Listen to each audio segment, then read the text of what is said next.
Rasulullah sallallahu alaihi wasallam menyatakan salasun wajada fihinna halawatul iman. 3 hal perkara yang bisa membuat seseorang baru merasakan manisnya iman. Kaum muslimin pernah merasakan madu, dia manis. Ketika dicuil dengan tangan kemudian diletakkan di lidah, dia terasa manis. Bisa diresapi dan dirasakan oleh seluruh kaum muslimin, bahkan seluruh orang. Iman juga bisa dirasakan, iman juga bisa disentuh.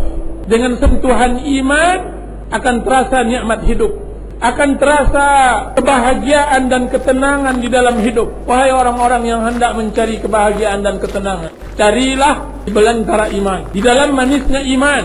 Jadi iman manis.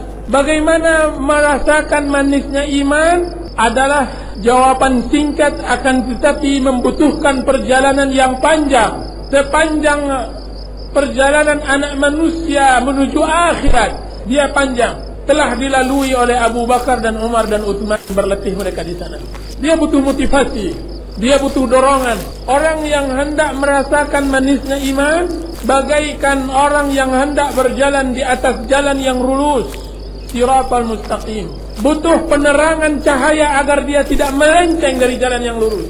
Dia butuh motor yang menggerakkan dirinya ke depan sesuai dengan aluran jalan yang telah dibentangkan di hadapannya menuju Allah, menuju akhirat. Dan alangkah panjangnya jalannya. Huffatil jannatu bisyahawati.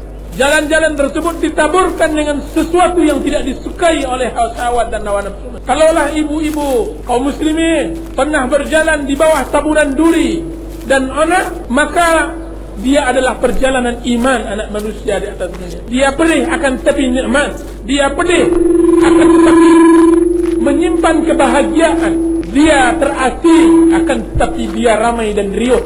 Dia kering akan tetapi dia rimbun dan dia basah dengan nikmat Allah Subhanahu wa taala. Dialah perjalanan iman. Perjalanan yang salah satu syaratnya adalah belajar bagaimana mencintai Allah dan Rasulnya. Ayyakunallaha wa rasuluhu ahabba ilaihi mimma siwahuma. Belajar mencintai iman dengan menikmati Ramadan, hendaklah mendahulukan Allah dan Rasulnya lebih ia cintai dari segalanya. Belajar bagaimana orang-orang menikmati Ramadan, mereka belajar bagaimana mencintai Allah dan Rasul. Bagaimana mencintai Allah dan Rasulnya. Akan tapi sebenarnya dia harus mempunyai motor dan lentera. Saya katakan, menerangi.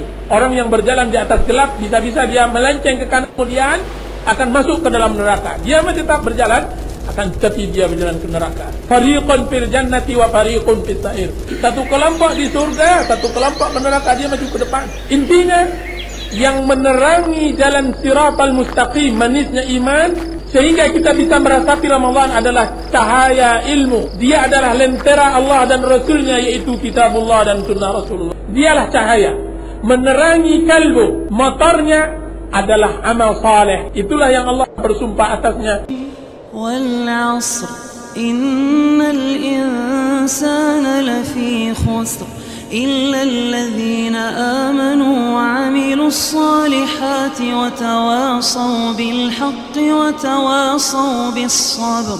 Demi masa manusia semuanya merugi kecuali orang yang melengkapi perjalanannya dengan motor yang bagus dan lentera yang terang, kecuali orang-orang yang beriman, iman dengan amal, dengan ilmu, amilus salihat, amal saleh dengan motor yang menggerakkannya. 2 hal sebenarnya panjang di dalam permasalahan ini. Akan tetapi menikmati Ramadan adalah menghadirkan akhirat ke dalam diri kita. 2 hal yang harus kita pelajari secara cepat, karena waktu hidup di dunia ini sangat pendek. Bagaimana mengenal Allah dan bagaimana menghadirkan akhirat di dalam hati. Bagaimana mengenal Allah? Tahukah Bapak dan para ikhwan semua, bagaimana mengenal Allah? Kekasih yang kita dengan mulut kita mengatakan bahwa kita adalah Habibullah, orang yang mencintai Allah. Bagaimana mencintai Allah? Bagaimana bergaul dengan seorang kekasih?